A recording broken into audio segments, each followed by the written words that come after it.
Let's humanize the workplace. Hi, my name is Vivian Acquah, and I'm the workplace wellness advocate. And today will be so spicy. We just had a conversation, or I just had a conversation with the other panel members, and we were already warming up for tonight's episode.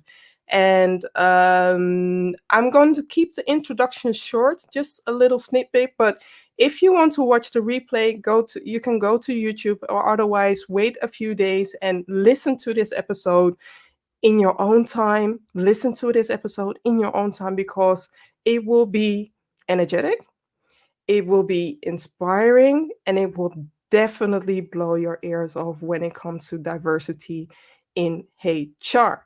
But before I'm going to introduce the panel, I also want you to know that if you want to stay updated with the new guest speakers or the new introductions or everything that has to do with Let's Humanize the Workplace, go to this site, go to bit.ly HTW and then news, and you won't miss out on all the juicy details. I even have a surprise maybe for you, so go to this site. Like I said, tonight it's going to be, I think, one of the epic episodes of Let's Humanize the Workplace. And it started with me just being curious, just having a conversation with Marjolijn Vlug, who has been on for a while. So I'm going to introduce Marjolijn Vlug. I'm also going to introduce Lars Schmidt, Kate Bischoff, and Monique Arrington, because we need to amplify diversity in HR. And I'm going to bring them on now. Let me see. Oh.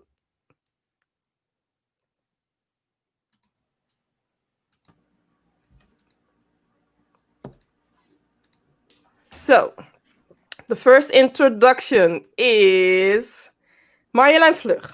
She helps SMEs be great employers through welcoming, inclusive HR communications that match their employee identity. Then we have Lars Schmidt. He is the founder of Amplify. He's also, which is also an HR executive search and consulting firm that helps companies to navigate the future of work. And he's also the host of the 21st Century HR podcast. And then we have Kate Bischoff, and she advises organizations in a wide range of industries on employment law and HR issues, from recruitment and workplace culture to terminations. And last but not least, Monique Arrington, she recruits A players for businesses that are mission driven, and she fixes the broken recruiting process. Now, I have to show something on my screen to make some sense out of this conversation, out of this panel talk, because it started with this. Marjolijn Vlug reminded me of, you have to look at Lars Schmidt because he recently posted something and it might be interesting for you. And from then on, I stalked Lars. I stalked Lars and I asked him, we have to have a conversation about this. So we are going to discuss Amplify Black Voices in HR, and also going to talk about this petition that Kate Bischoff started about SRM. I call it SRM, but you say SHRM, must support Black Lives Matter and the LGBTQ community. So we are going to have a conversation about that.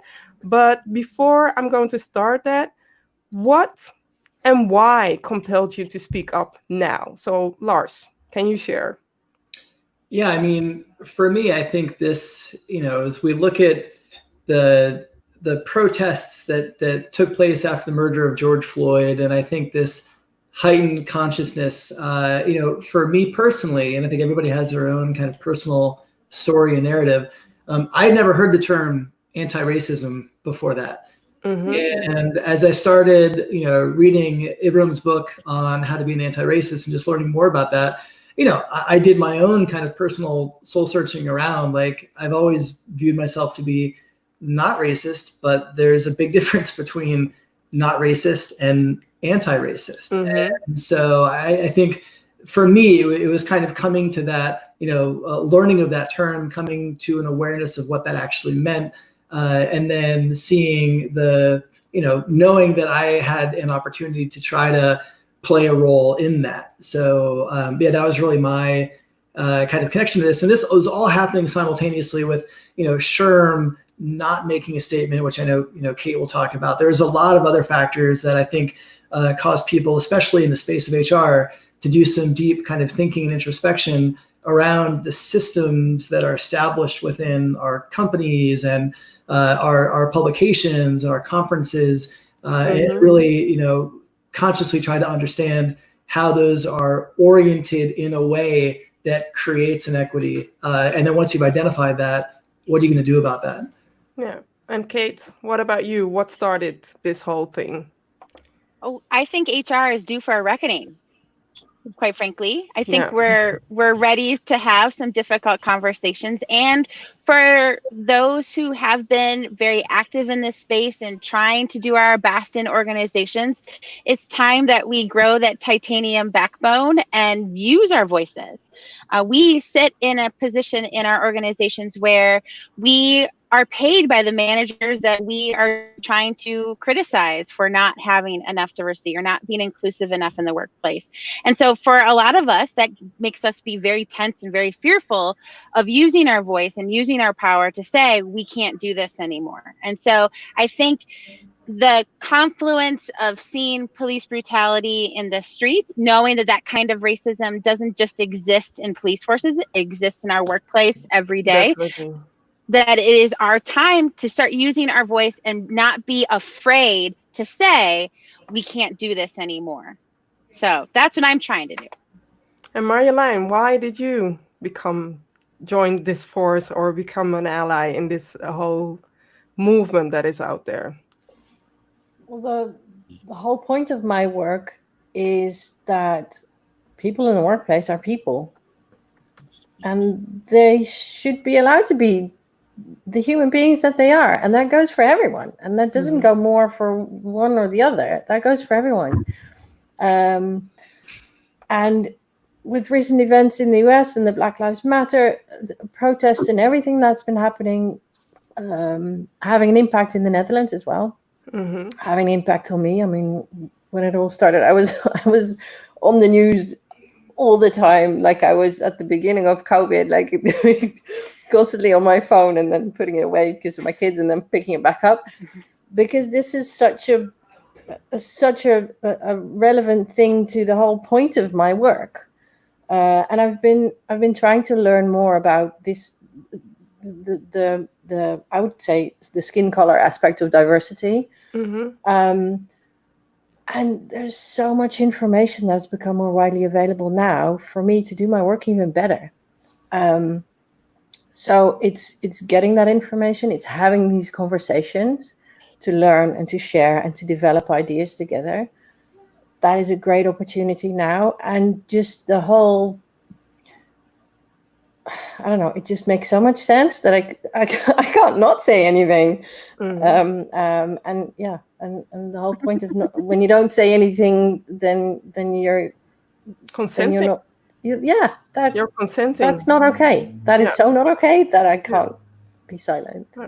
And Monique, what do you think? Because I know you, and the people that don't know you, you have been talking about toxic workplaces, what we can do to change. But ever since this, what do you think about the people who are becoming an ally, speaking up for us, for the Black voices, or for the people of color? I think it's interesting. That's what I think.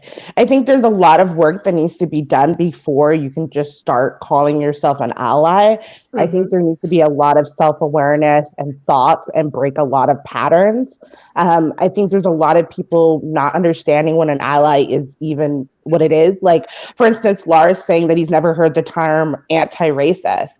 Like that shook me to the core, because I'm like, wow, like, that is such a simple concept, right? We know we're not racist. We don't look at people, color, skin color, things of that nature. But to be anti-racist is to be active, right? So, that is kind of where I am. I've been in these back rooms, I've been in HR, I've been in recruiting. I want these conversations that we have with our board members, with our hiring managers, with our CFOs, our CEOs, to be out in the public. And then to kind of be able to go and say, we're not going to be silent anymore. All of these conversations that we're having, I've already had with HR departments and hiring managers, and the reasons why these things are not okay. So the reason why I'm interested in speaking about that is because we can't be silent. And for allies, I will say, before you make yourself a real true ally, please educate yourself and really understand that you have a lot of biases yourself. And the biggest issue that we had in the civil rights was white liberalism, people believing that they were a part of the cause, but they weren't. And that is something that I don't want to happen again. There's a lot of confusion with that. Yeah. There's also a lot of confusion when it comes to, can I talk about racism? Can I talk about the skin color? What can I say? What can I do? Because I don't know what, should I say something? Because I haven't said anything in the past. But if you are in a position where you want to speak up, try and find those who can support you so that you can speak up. And indeed, like Monique said, educate yourself. And also what I wanted to add on is a lot of people of color are dealing with racism, with so many isms, but racism on a daily basis. And I'm up to a point that I don't share any personal experiences, because for me it's opening up Pandora's box, which is traumatic in itself. Yeah. And I've dealt with that. But if you are investigating, or if you are interested, there are so many things that I can share with you, that I can forward towards you, so that you can do the investigation on your own. Come back to me after you have done your investigation, so that we can have that conversation. So coming to this, HR is talking about creating the best employee experiences, the best employee journeys for all employees, including employees of color. But how come that I don't see that? Oh, I wish I had a good answer for you, because there isn't a good excuse why there isn't a good international HR platform for this. I started this petition for SHRM to stand up for Black Lives Matter and the LGBTQ community, because we should be leading the way. We should be providing actual tools and tips on how to do this. We in HR are we get pooped upon for our lack of good culture creation. We are to blame for when it's bad. So we should be the ones pushing to make it better. And so I am disappointed. I'm saddened. I'm so frustrated that we can't have an organization that is out front of this, that is leading the charge, instead of just sitting back under the guise that this is a political issue and not an actual human issue. And so I want us, I'm pushing, I'll pull you if I need to, but I'm doing my darndest to get us out front, because I know my clients are, and I love that about them. So I'm trying to bring everybody along with them. I'm so done with the fact that people say that it's a political issue, when you have to know that people of color are not only dealing with the trauma from COVID or this whole lockdown, they are also dealing with a double layer, and that is this movement that is going on. And that's why, people have so much emotions. So I just want you to know that people of color are going to a challenging time, even though they are there, even though they are doing their work. They are going through a challenging time. So be mindful of that. And Marjolijn, what do you have to share? The first thing I heard you say was, why is this political? To me, this is a human rights issue. I really don't get why that should be political. Human rights are for everyone, not for someone in a certain political corner or the other one. This is human rights. So what? And what I've seen happen in HR is that most of the time HR takes our cues from the business. I completely agree that HR should be very connected and partnered with the business. But even if you have a partner who overlooks something that is important, you can tell them and start doing it. I mean, I do that with my partner. You don't have to always let them lead. on the other hand, you can definitely connect it to business values and business KPIs and whatever is important and business wise. But come on, yeah. And I do see HR as coming from a very much a risk mitigation perspective. It's all about risk mitigation, and it's all about being scared of doing the wrong thing, saying the wrong thing, or putting the business at risk, or putting the HR department at risk of getting pooped upon, like Kate said. And that's really not working for HR, is it? Mm-hmm. So maybe it's time for a change in there as well. And then, if you're not primarily worried about risk mitigation anymore, then let's just lead. And let's lead towards proper workplaces. Yeah, go ahead. Monique. I think what she was saying about risk mitigation is so important because discrimination is a big issue in HR, and discrimination is almost done on a daily basis in the workplace with microaggressions, right? Yeah. So I think HR needs to understand their role a little bit better and understand, instead of taking cues from leadership, they should be there to educate and advise their leaders. And I think a lot of the times what's happening in HR is it becomes a transactional role, and it's no longer a leader role where they see us as a consultant. That's why I always believe that in any organization, you should have your main HR department, and then you should bring in a consultant at least once a year to really do some audit checking and looking at your compliance, looking at your KPIs for diversity and inclusion, bringing in people who are going to actually make your process work. You cannot do it alone. But so many times HR departments believe they can and they have all the knowledge. They don't. That is the biggest issue. And I think far as like making the best candidate experience for people, we need to really just understand that everything from a job description not having inclusive language all the way down to when we get to an actual on-site and people not understanding, like for instance, me, before videos, I used to always do interviews over the phone. People always thought I was Caucasian.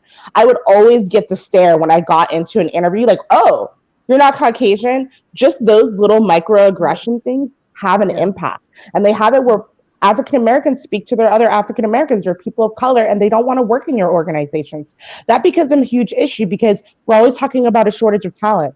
There's no shortage of talent. It's a shortage of way you get your talent. Are you still hunting for talent the same way? That's the issue.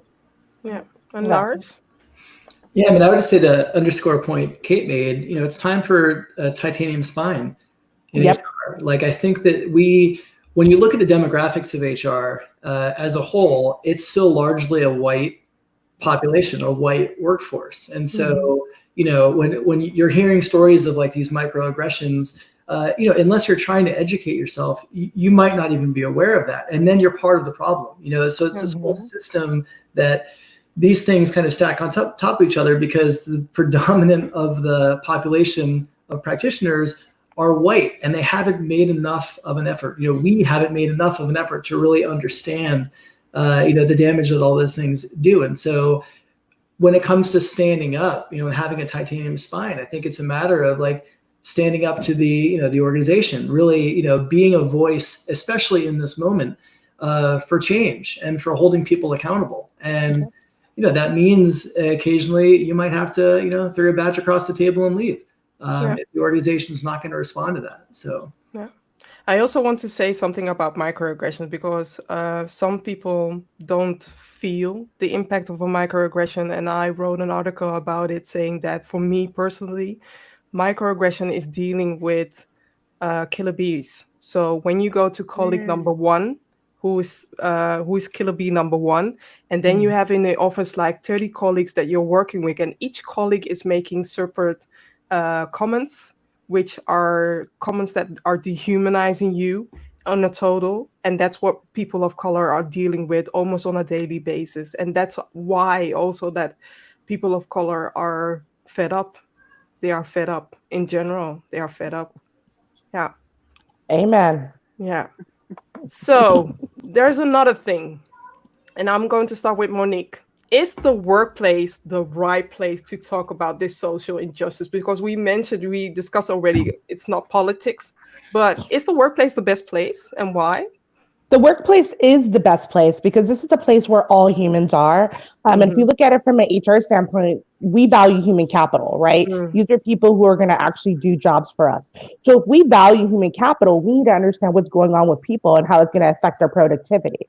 So social injustice affect your productivity, bottom line. And anything that is going to, affect humans is a part of HR, whether that's injustice, whether that's microaggressions, whether that's, lack of parenting help. I'm going to be annoying because you mentioned something that we have to repeat. What did you say? Anything that what?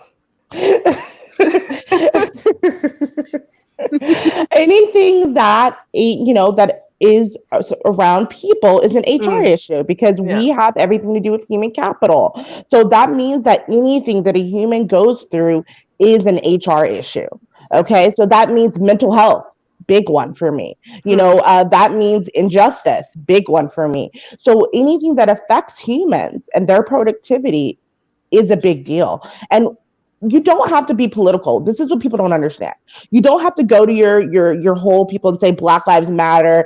This is something that we want to do. What you can do is say, hey, we understand the climate of the world right now, and we really want to educate ourselves because obviously this is something that we really need to deal with. So bring in some D&I people, bring in some microaggression workshops, make an actual. I just worked with a client where we made a digital library and resources where basically they have now a full-on library of multiple books that they can read and access to workshops that they can leverage at any time so that and then if they do these, then they get extra days off. So they're motivating them by being able, they're giving them extra days off. So the people who go through all this process, and then they're able to then do surveys at the end of the quarter to see, has this changed anything?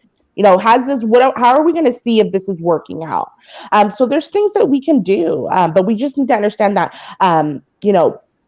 Black Lives Matter is one thing, but human, justice is a totally different thing. We need human social justice. That's just the reality of it is. Your Black coworkers are terrified. We are exhausted. We are tired of having to explain to you guys exactly what's going on. You got to understand, we've been saying this for years. We've been saying it for years that we're having problems in corporate America. We sit with each other and talk about it, but now we're no longer being silent. And we're going to tell you guys to your face, hey, this is the issue. And it's exhausting to do these things. It's exhausting to do this work. Just this week, I had to call out my sister-in-law. I had to call out several clients that are going on. And this is very draining. And HR needs to understand that. And you need to have tools to help your actual employees. You need to have those tools to help them. Can I add something to that? Thank you for that. Yeah. If you're in a company and you don't have any Black coworkers, or you have only one, you also have a problem. You don't need to read up on all that stuff. Yeah. Because then you have a whole other problem in it, or an extra one. Well, I really want to add that to you. Thank you for what you were saying. I think African Americans, anyone in corporate America, we've always been one or two or three. This is our real world. Can you imagine being Caucasian and working in an all Black organization? What would that feel like for you? How uncomfortable would you be? Just on the day-to-day. It would be great because we're great people. We tend to accept everybody. But at the same time, I know that there's some implicit biases that might go on just viewing these people. We're exhausted. And I think the whole one African American in a corporation, that is something that plagues. That plagues tech. I work in startup tech. There's usually 3 Black people for every organization. And then they fought their tooth and nail to get there, usually. When I listen to their hire stories versus someone who's Caucasian or even Asian, it looks different. It feels different. And then if you only have one Black person in your organization, you got to look and figure out what's the real problem here. Definitely. Because I'm pretty sure Black people interviewed for the role. I'm pretty sure they applied for the role. So why are you not hiring them? Then you have to start asking your questions, right? Okay, so is it the name? Are you having problems because the resume has a ethnic sounding name? You went on their LinkedIn, you noticed that they're African American, and now you're questioning their education and credentials. What is it about them that is not drawing? And to be fair, I've realized a lot of the time it's just the way they recruit. They're not going and messaging people where they are. They're going to particular colleges and particular places where most people of color are not. And that's just a simple thing that you can change. Yeah, definitely. And there are so many layers that you can add on, right? The hair, Oh my the God. way you dress, the way it's a Oh lot. my I'm not God. going to unravel I was going to everything. say, there's so much we can talk about. Yeah. Well, and that's part of the problem with human resources, right? In the 90s and the 80s, 90s, early 2000s, we just need to focus on making the widget. We're just going to focus on making sure everybody can do the widget. And we forget that people are much more than making widgets. Yeah. And so we have to understand that part of it, that I don't just get a widget maker every day. I get Jamal when he comes into my office. Yeah. And if Jamal last night watched a man die on a video, well, Jamal is not okay. So we need to make sure, how can we make it so that Jamal feels like he's in a safe place in the first place? Yeah. Definitely. Yeah, good point. And it's all of that. And it's so much, sorry, Vivian, there's so much of HR work to do, because it's recruitment and everything around that. It's creating a safe workplace and a welcoming workplace. You know, you can do one thing and then think, okay, we fixed it, and you haven't. And it's okay that you did that one thing, and then keep it's a work in progress, right? It's just like training your muscle, going to the gym. You have to train that and keep training it to raise the awareness, to build upon, and to create that safety for people, because otherwise it won't work. So I would like to say by now, if you're doing a 1 year of training or diversity person or whatever, it's not working. You need to do something on a frequent basis so that people learn from this and people can do better. Lars. I 100% agree with that. Yeah, I mean, I would just say, I think when you look at HR's legacy approach to diversity, it was often transactional, right? It was often looking at training. We'll bring in a trainer. We'll do unconscious bias training. Like, look at this thing that we did. See, we're committed, and it was lip service. It wasn't really integrated into how they operate, how they recruit, how they develop talent, how they retain, how they communicate. And I think that when you look at more modern companies now, I think they're approaching it in a much different way. That's certainly not transactional, but to all of your points, like, it's going to require consistent work, consistent effort. It's not something that can just be kind of bolted on to your HR processes and systems. It has to be integrated into how you think and operate in every aspect of the employee lifecycle. Yeah. You know, and that, I think, is the shift that HR needs to have. You know, we're maybe starting to see that in some progressive companies, but we've got a long way to go. We got a long way to go, but still we are holding companies accountable, just like Kate is holding Serum accountable for what they are doing. Hopefully they're waking up, and a lot of more companies will be waking up, saying that we need to change the injustice, right? This is a weird example, but why are a lot of big companies withdrawing their money from the Facebook ads? Because they want Facebook to change the climate. Yep. Why we should be doing something similar like that, right? We want to change the climate for better. That's it. That's all we want. We all agree. We're nodding. Yeah. I wasn't expecting that, but okay. Yeah, we're like, that's a good way about it. I think it's bigger than that. I think that, okay, now people are like, okay, Facebook is out, canceled, whatever. But I think it's more about employees holding their companies accountable, and us as humans holding each other accountable, because the reality of it is, you can go do a workshop, you can have someone coming in, but who's going to hold you accountable afterwards? And a lot of these workshops have no accountability piece. So I'm always like, what's going to happen afterwards? And then the organizations have to explain to people what the consequences are of these actions. And they actually have to hold these people accountable for that. So if you have an engineering team and you have no women in your engineering team and there are all men, there's an issue there. right? With the massive amount of women that have gone into tech. That's a conversation you have with your hiring manager. You're saying, hey, remember that microaggression and all of the D&I stuff we talked about and we did a workshop about? Let me see your numbers and your hiring are all male. Can you let me know what do you think is influencing that? We need to start asking some really hard questions and understanding why we think the way we do. Racism has been ingrained in us. You know what I mean? So it's everyone has a little bit of it. And because everyone has a little bit of it, it goes into companies. So I think boycotting Facebook is great, but I think we also just need to boycott companies that don't want to participate. If you as an employee are going into a company that doesn't want to participate in D&I, doesn't want to participate and having hard conversations, why are you working there? Then that becomes a you problem, not an HR problem.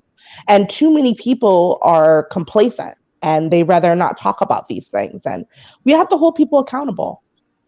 I 100% agree. The one thing that I think for a lot of us stops us from saying something when we hear the microaggression, even though it's not directed at us, or stops us from going to the hiring manager and say, hey, I need to know more about why you didn't want to hire this person. Is it because of the color of their skin? Is the fear of that uncomfortableness. We got to embrace uncomfortableness and just love it all up. Because that is where we're going to learn from our mistakes. And the barriers to those are, defensiveness, feeling guilty, feeling like we're being attacked. All of those things we need to start picking away one at one. And that's where HR has this great platform where we can teach people not to be defensive or realize that this is feedback that's coming from a place that's not attacking you. And I just wish we could get to that place where we all understood that importance and then embraced it. And it's going to be really hard. It's going to be incremental changes, but I'm all in on it. And I'm hoping that a lot of my brethren, or at least at this point, almost 3,500 of my brethren are in on it to do it. So have any of you guys done that before in your practice and your work? Realize that there is some real issues and had these uncomfortable conversations? What has been some of the, what came out of that? Has there been any real true positive change? Yes. For one of my clients, my HR person was very afraid of bringing this issue up. And so what I did is I took the hiring manager out for a cocktail. And over the cocktail, which was this place where, we weren't in his office, because if we were in his office, he'd be in a position of power. We were out at a place when we could still go out to places. And, over in a more of a casual setting where I could lay out, this is why I think you might be defensive about this. And this is why I want to help you, and why this is coming from a place of trying to make the organization better. And so I think it worked. Later, his team had dramatically different engagement scores. We heard a lot about more problems. We heard a lot more good things coming out of his team. But it took that one-on-one connection to say, I understand you might be defensive here, but this is the feedback we need to talk about. And this is where we think you can be better. So it was fun. That's good. And I really like rum, so. Yeah, that makes everything better. That makes everything better. And Lars, what do you have to add on to this, or maybe something else? Yeah, I mean, I had a company that I worked at years ago had the way they were set up is they had this really robust internship program and a lot of talent they would bring in through that. And then over the years, they had a developmental plan and they would have a management track. And it was very successful, but it was very white. And they basically, it was an unpaid internship program. And they went to the same schools. And then they came to me and said, we have struggles with diversity. And I said, yeah, you do. And we kind of looked at some of the data and the metrics. And so we revamped the program and make it a paid program. We changed the schools that we went to. And just by making those changes, I think within 2 years, we had the most diverse class that we had before. And then even tracking that a couple of years later, more talent throughout the organization in full-time roles, and the diversity numbers increased overall for the organization. And so it was something so obvious that I think the people in the organization just kind of had blinders on because it's the way it's always been. And I came in with just an outside perspective, and I think that happens sometimes where you have a company that's so set in its ways that they don't see what they're doing, and you almost need a set of outside eyes to make it come like, this is so obvious that you're emphasizing what Monique shared earlier, right? You're emphasizing what Monique shared earlier about sometimes you don't have to know it all. It helps to bring out outside experience so that they can help you broaden your horizon. Yeah. Yes. Yeah. So important. Okay. Another question. What or who helped you to understand the challenges that people of color are facing? And I would start with Marjolijn. A few very different things. I'm a book nerd. I've always been a reader. I normally wear glasses. I have contact lenses this thick. I've been reading since I was a kid, reading stories of people, about people, including people of color.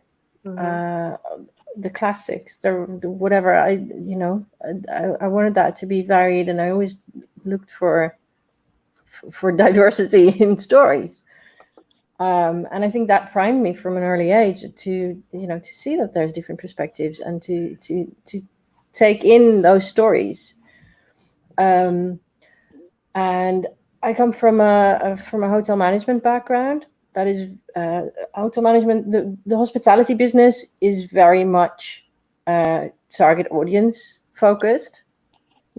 That's your guest. Find out what he needs. Find out what she wants. Find out what she really needs behind that thing that she says she wants. And that goes for, to me, that means finding out about everyone, including people of color. And then, finding out, basing that on what I already read in fiction, which is very informative because it connects the stories. They come in more strongly when it's fiction sometimes, when it's a narrative, than when it's just a nonfiction and fact. I think that sort of built on what I was already doing. And Kate? I have two friends that have really opened my eyes to a lot of these issues. Janine Truitt and Sarah Morgan, I would say, are the two that have been the most impactful on me personally, as in a role of human resources parts. But like Marlene, I've done a lot of reading. I listen to them. White Fragility by Robin DiAngelo, I think, is an amazing book that every white person should listen to and read, because it's not only is it a great listen or read, it's also very hard. It like you have to self-examine yourself as you go through that book, and that's hard work, and I think it's time for us to do that. Okay. And Lars? Yeah, I mean, I think for me, it's been a mix of friends, peers in the industry, and mentors. I was really fortunate years ago when I ran recruiting at Ticketmaster. We brought in a new CHRO from Southwest Airlines, Beverly Carmichael, and she was my boss then, but then was grooming me to be her successor, and became a mentor and good friend. And so, she's somebody that, even then, I think as I was, young, I was moved into leadership for the first time. Every time I would pitch a program on the recruiting side, she would challenge me from a diversity perspective of the program and how it would be received and how it would be managed and how we would ensure that we would be able to kind of embed diverse pipeline and candidates and thinking into how we operated. And it was just, I think it was a formative time for me at that stage in my career to have somebody who was really willing to kind of invest in me and challenge my thinking, but and that, so that is, she's somebody that is, still a friend and somebody that I've been speaking to and collaborating on different projects, since then. That was probably 15 years ago. So does she know that? Does she know that? Yeah. That's good. Yeah. And Monique, what do you think can help others to understand the challenges that people of color are facing? I think what the speakers have already mentioned, educating themselves, reading about it. But I think the biggest thing that you can do is go get you some Black friends, Go get you some people who are Black, who you can really respect, that can either be your friend or be a mentor. I think what I realized, I come from Bay Area, which is highly diverse. Like, I had groups of friends of all races of people.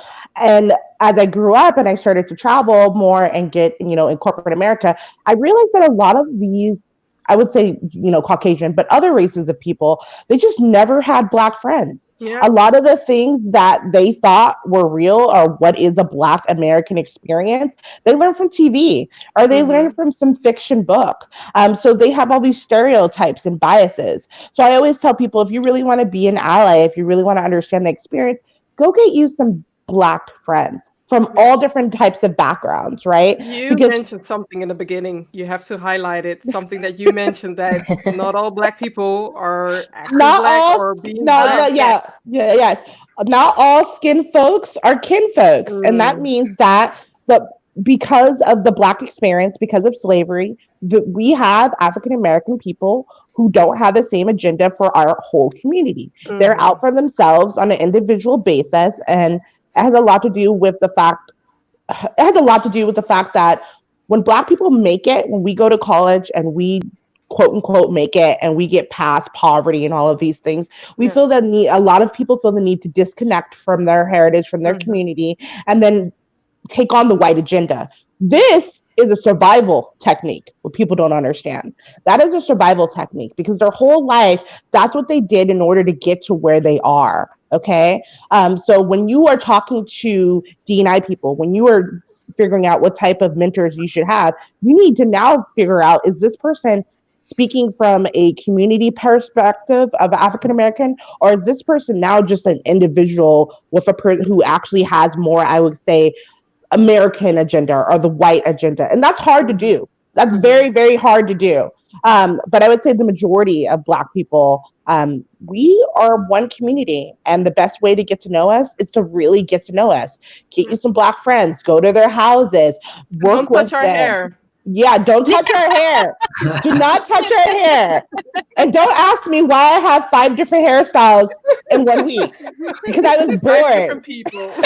I'm 5 different people. But really have, and then I think as a community, we need to be a little bit more open with explaining ourselves to people. Because I know right now I'm exhausted. I'm in an interracial relationship. So I've even had to do this with my own family, right? Having to explain our experience. It's exhausting, but I think as a community, we now have to be a little bit more accepting, because we're going to have more hard conversations. More people are going to ask us hey, why do you guys do this? I had someone recently ask me why do they put the N-word in music if they don't want us to say it? And I was like, oh God, we really have to go through this? You know what I mean? But at the end of the day, it's real curiosity. And I think right now, because people are asking the right questions, the way we Black people could be an ally to white people is to start being okay to be having these educated conversations with them and not be defensive, and understand that these are just questions they have because they have no idea. Unlike us, we've always been aware of who we are, and we've always been in spaces where we're the minority. They have not. They grow up in where everyone they know is white. All of their friends are white. Everybody is white, and everything that they know about a Black person might be that one person that's in their job, or maybe at church. So there's a huge issue there. Just the fact that, why do so many white people have no Black friends? I think that's a big issue. Why? True. I have 2 more questions that I really want to answer. Can we go over 10 minutes? Is that okay with all of you? Yeah. So the next question that I want to share is, what are your tips to ensure that HR internationally dismantle racism and injustice in the workplace? And to minimize it, let's keep it up to 2. Marjolijn. I was gonna say that's a lot of work. I know. Dismantle it. I'll give you 2, and you'll be done by tomorrow. Just a starter. Done. Okay. Well, my first tip, it really came up when I was hearing Monique. It's make room in your head for the stories that are out there, don't dismiss them and actually listen, because it's a basic fact of communications that if someone says something, you're not going to hear them. If they say it 5 times, you slowly start hearing them. Yeah. You can actually start listening earlier, and you can pause your judgment on it, or your evaluation, or your, you can think, that's are you whining about that? That's nothing. Well, that was a microaggression. If someone has had that for years on end every day, then that's not nothing. Then that's a lot. So it's opening up room in your head to listen, and to also not have an opinion right away. That's my first tip.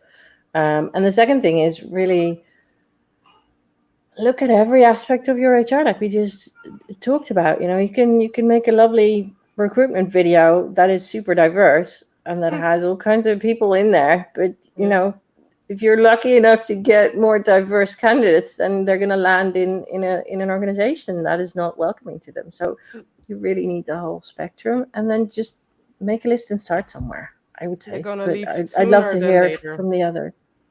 They're going to leave sooner than later with all the efforts that you invested in them. They're going to leave sooner than later. So yes, they will. Yeah. And Lars?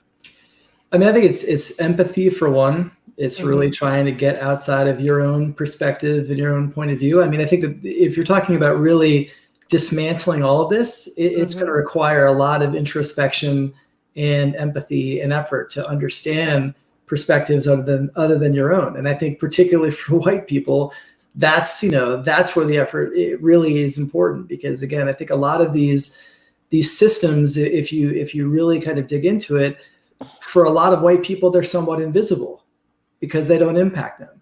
And they haven't made the effort to understand them, and they haven't put in the work to really comprehend what these systems, the adverse impact they have on communities of color. And so I think that empathy, that awareness, that understanding, and that effort, all of those things I think are essential. And the education piece is really vital. I think really understanding the history, understanding the perspectives that are other than their own. You can't come to that awareness without that understanding, and be prepared to be uncomfortable in some of that. And that's okay. That's part of that process of figuring this out, and then being able to be in a position to actually work against it and try to drive change. And then to Kate's point, have that titanium backbone to stand up for what you now know to be right. Yeah. Okay. Yeah, and I'm guessing most people will know a tiny part of the whole story, and just realizing that you've only seen this part of the whole big, humongous. I think there was only maybe 5 people in the whole world who know the whole story or most of it. So that's okay. But keep reading. Yeah, my tip is use your voice. I mean, we have been talking about diversity and inclusion for decades now. And in a lot of the ways, we know what we should be doing, and there are things that have kept us from doing that. So let's use our voice. Let's grow that titanium spine and start doing the stuff we know we should be doing. Yeah. I think it comes down to doing the work. Just go do the work. Stop talking about it. Stop posting about how you embrace Black Lives Matters, and go do the work. Go look at why you don't have a huge diverse pool of candidates. Go look at why your Black employees are telling you they don't feel psychologically safe in your organization. And then go look at your life cycle of your employee and figure out what kind of policies or procedures can we make to make this a safe place to work, and where we're not going to have things like discrimination. And we need to also have some consequences for these actions. I think a lot of the times I see this done in organizations and there's no consequences. And I say if there's no consequences, essentially you're okaying the behavior. So that's a big issue. I noticed it's not regarding consequence, a bit, but I noticed one of the banks in the States wanted to tie diversity rates towards the appraisal of a manager, right? I forgot which bank it was, but it was a bold move of making diversity KPI attached to the promotion of the manager. Yep, that's a huge step. Part of the job description. Sorry. Part of the job description? Part of the job description, but also part of the yearly, the yearly bonus. How much diversity do you have, and what are you doing as a manager to amplify that and to maintain, the numbers that are already there? Because sometimes people come in, but they move as fast as they can once they don't feel at their place, and that's happening. And I would like to say educate. Start a book club. Have these conversations. Have conversations about the book, and at least set something up, a small book club where people can share things, can be authentic, but also know that they are uncomfortable sometimes with sharing things. Open up the space to have that conversation, because we need it. We all need to learn from that. And with the leaders, I have to say is be authentic about what you're doing, because people can see through you. And if you're just, talking just because we are in 2020, we are sitting at home, we have social media to amplify whatever you're doing and to call you out. That's it. Yeah. I think another great piece would be put your diversity numbers on your job page, on your career page. Yes. I don't want to go seeking and hiding and looking at your board member and figuring out if you're inclusive or not. Put those numbers out. And another radical thing I would love to see is open salaries. I worked for an organization where they posted all of their salaries for every role. They put genders of how many people they had. And this is something that I work with almost all of my clients about, is really working on being transparent. Once you're transparent, you'll be able to see the issues and the problems a little bit quicker than most, and you'll be able to, hopefully market your company as one of the companies that are doing the right thing. But yeah, I want to see some diversity numbers. When I go to your landing page, I don't want to have to go see that group picture of the 2 token Black people that you brought from wherever department, and for the photo op, okay, and then have to go through LinkedIn and look at it, all 200 people, and go, oh, none of them else are Black. Those are the 2. I would love for companies just to start being more transparent. And if you don't have those numbers, be transparent about you wanting to get those numbers better and what you guys are working on, because we're all a work in progress. So I think those are 2 things that companies can really do starting like tomorrow, saying, okay, we're going to go ahead and share our open salaries. And then we're going to go ahead and put our diversity numbers. Just those things will help hold them accountable. And that's what we need to do. We need to hold these companies accountable. Okay, last question. Kate, what are you going to do to keep your promise as being a POC ally?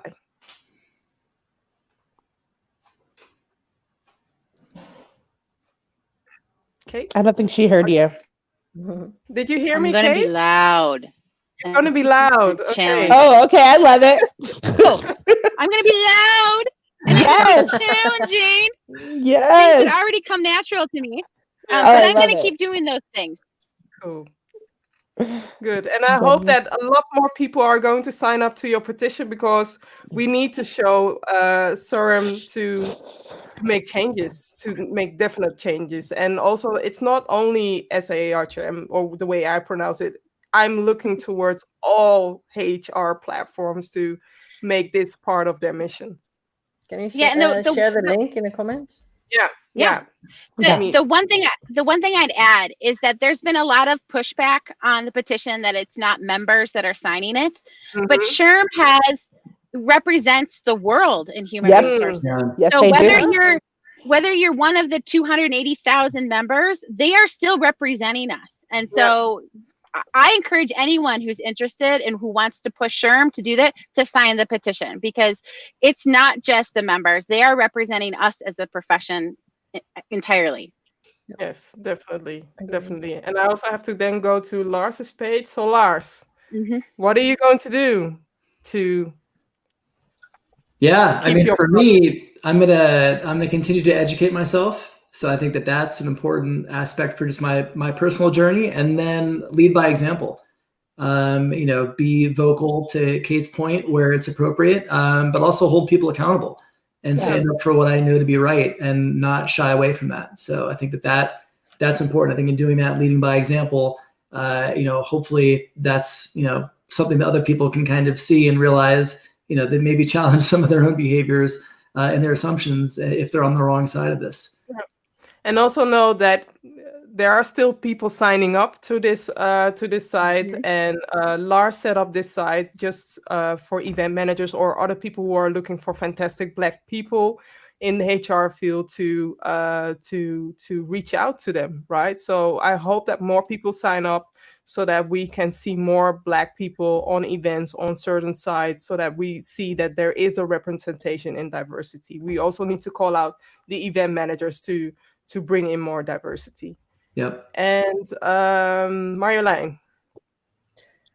I'm gonna keep talking with my friends of color, my diverse friends, because there's a range in the Netherlands, everywhere, but also here. And I'm the kind of person who keeps talking and who keeps reading and keeps asking questions. And what I do is ask questions with the people that are in the organizations that represent us. So there's organizations in the Netherlands as well that are sharing knowledge, that are the platforms, and I just go and ask their editors, and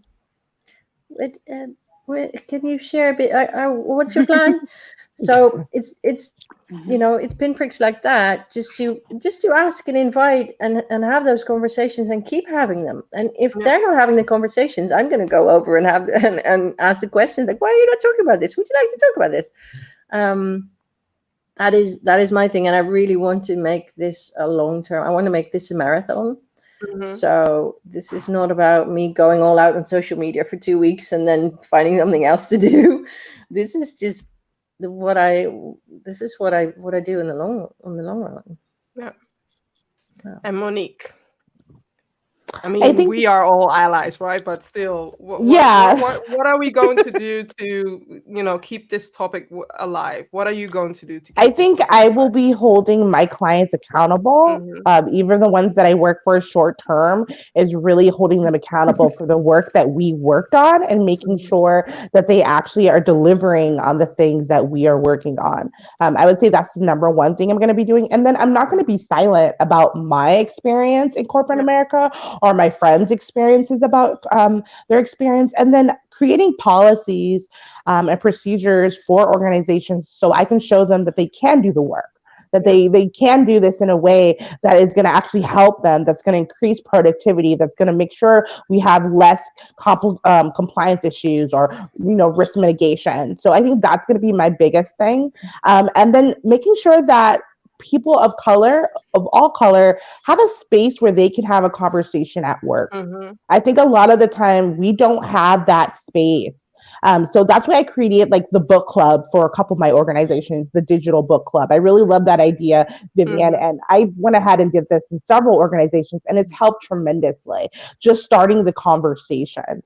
But once the conversations are over, once this whole BLM is over, as far as, people are going to go into the next big thing, it's going to be me still holding you accountable for your actions. So that's what I'll be doing. Definitely addressing it with clients, and also definitely asking. I mean, Marjolijn is definitely my partner in crime when it comes to asking certain HR people, certain HR platforms, have you seen anything? Have they said anything? Have they put anything out? No. Okay, then it's time to ask them, or ask, some of these nudging questions to open up their eyes and giving them the chance to say something about it, because we are now 4 weeks in already, and it's shocking to me to see that there aren't that many outlets for HR, important outlets in the Netherlands, that are saying something about dismantling racism, addressing diversity, and we need to do something about it. So I'm definitely going to use this platform for it, but I'm also going to nudge the companies in itself to do more and to speak more and to hold people accountable. And like I said, it doesn't end with just a 1 year or a one-off training. You need to train that muscle. So I would like to say thank you for this amazing conversation. And it was short notice, but I loved it. I hope you liked it too. I hope you got some inspiration out of it. I definitely got inspired, and so many thought seeds. Definitely. So thank you all for participating in this conversation, and I'm looking forward to see which companies are moving, which platforms are moving to amplify diversity within HR. Bring on the content. Right? Let's do it. I'm gonna start calling them out on Instagram. Start calling out all of them. Start calling them out. Just ask for the content and let them find someone to write that, or multiple people, and start sending. Because if it's in the newsletters, then HR people are more likely to read it and think, oh, this is a trend because it's on all my newsletters. That's how trends get born in HR. So go and make the content. Thank you. Thank you. Thank you. You're welcome. Thank you, guys. It was so much fun. So to everybody that has been watching this, I forgot to share one comment. And David, I'm sorry, I had to share this one. He shared this one in the beginning. Excellent points. Human resources in general need to remember big human elements again. And as mentioned, well-being is key, definitely, to this, as well as diversity and getting different thought process in organizations. So on that note, I'm going to end this conversation. This was Let's Humanize the Workplace, and everybody can stay. I'm going to say goodbye to the live panel, and until next time. Bye guys. All right. Bye. Everyone.